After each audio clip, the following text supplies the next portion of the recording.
Picture the most remote place you have ever been. Now, double it. Then, double it again. The Flannan Isles sit 32 kilometers off the coast of Scotland. A cluster of rocks so remote, so brutal, that local fishermen refused to set foot on them for centuries. They called this place the Country of the Little Men, and they believed anyone who stayed too long would never come back. On December 26, 1900, a supply ship approached the island. The lighthouse had been dark for 11 days. 11 days. On one of the most dangerous stretches of coastline in the world, where ships depended on that light to survive the rocks. When the crew finally entered the lighthouse, they found a half-eaten meal still sitting on the table, a chair knocked over beside it. The clock on the wall stopped, and 3 experienced lighthouse keepers completely gone. No bodies, no note, no explanation. To this day, no one knows what happened on that island. Before we talk about what happened, you need to understand who these men were. Because this is not a story about amateurs who panicked.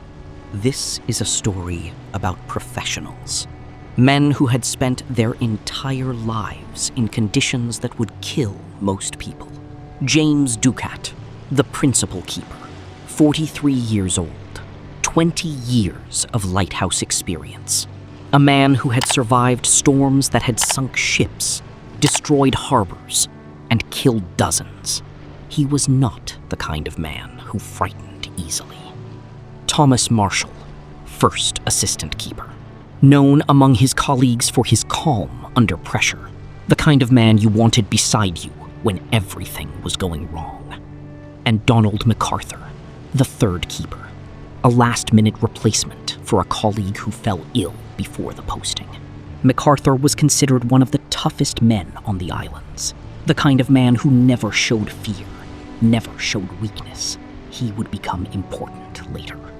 On December 7th, 1900, these 3 men took up their posting on Island Moor, the largest of the Flannan Isles. Their rotation was 6 weeks on the island, 6 weeks of isolation, 6 weeks of nothing but each other, the sea, and the light. They had done it before. They knew what they were getting into, or so they thought. December 26th, the relief vessel, Hesperus, approached the island. The captain noticed immediately that something was wrong. No one had come to the landing to meet them. The lighthouse flag was not flying. No signals had been given. The light, still dark. Relief keeper Joseph Moore climbed the steps to the lighthouse, alone. The entrance gate was closed, but unlocked. The main door also unlocked. He stepped inside and called out. Nothing. In the kitchen, a half-eaten meal on the table. A chair knocked over beside it, as if someone had stood up suddenly, in a hurry or in panic. The beds upstairs, empty and unmade. The clock on the wall had stopped, and hanging by the door, 2 oilskin coats missing. But one coat still there, still hanging, exactly where its owner had left it. One of the 3 men had gone outside, without any protection against a Scottish winter storm, in conditions that would kill an unprepared man in minutes. Why? But the most disturbing discovery was not the abandoned meal. It was not the missing men. It was what they left behind in the logbook. December 12th, Thomas Marshall wrote of severe storms battering the island. But it was what he wrote about his colleagues that stopped investigators cold. He described James Ducat, 20-year veteran, a man who had survived everything the sea could throw at him, as unusually quiet. And Donald MacArthur, the toughest man on the island. Marshall wrote that MacArthur had been crying. December 13th, the storms continued. Marshall wrote that all three men had spent the day praying together. Three experienced lighthouse keepers, men who had seen real danger their entire lives, praying together in terror. December 15th, the final entry.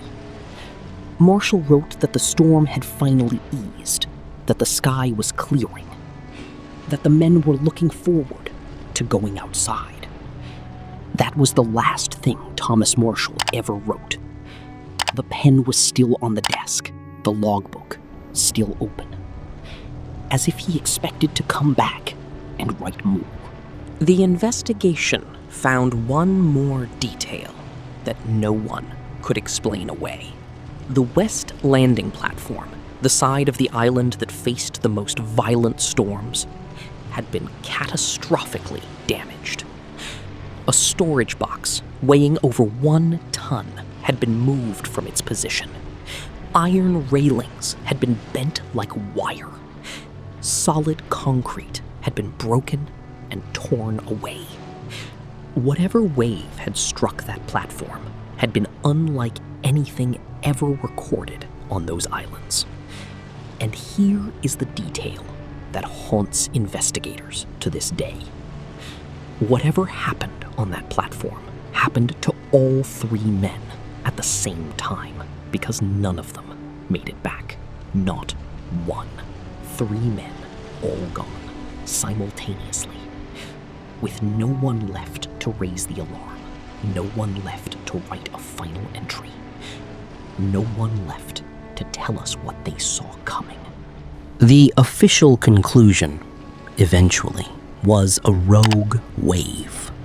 The theory: all 3 men went to inspect the storm damage on the west platform together.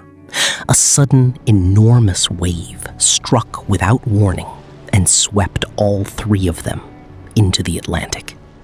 It explains the missing coats, the abandoned meal, the damaged platform. But it raises a question that no investigator has ever satisfactorily answered. Why were all 3 men at the most dangerous part of the island at the same time? Lighthouse protocol strictly required at least 1 keeper to remain inside at all times. These men knew the rules. They had followed them for years. So why did all 3 of them break protocol on the same day, in the middle of the worst storm the island had seen?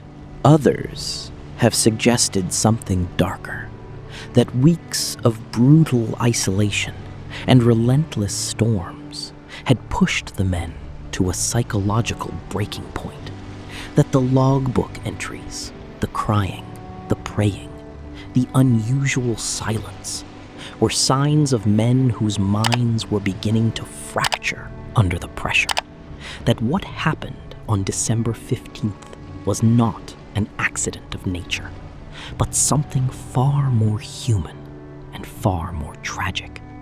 And then there are those who remember what the local fishermen always knew, that the Flannan Isles had been considered cursed for centuries, that the islands were avoided for a reason, that whatever lived in those rocks, whatever presence had kept fishermen away for generations, had finally claimed what it had always been waiting for. The Flannan Isles lighthouse was automated in 1971. No human keeper has been required since. Perhaps that is for the best. James Ducat, Thomas Marshall, Donald MacArthur, 3 men who walked out of a lighthouse on a clear December morning and simply ceased to exist. No bodies were ever recovered. No definitive answer was ever found. Just a half-eaten meal, a stopped clock, and 1 coat still hanging by the door, waiting for its owner to come back. In over 120 years, the island has told no one what it knows. The vault stays open. The answers do not. If this story stayed with you, subscribe to Vault of Shadows. Every week, we open a new case, a new dark chapter of history that was buried, hidden, or simply forgotten. What do you think happened to the three keepers? The rogue wave, the isolation, or something the islands have never revealed? Drop your theory below. Until next time, stay curious, stay shadowed,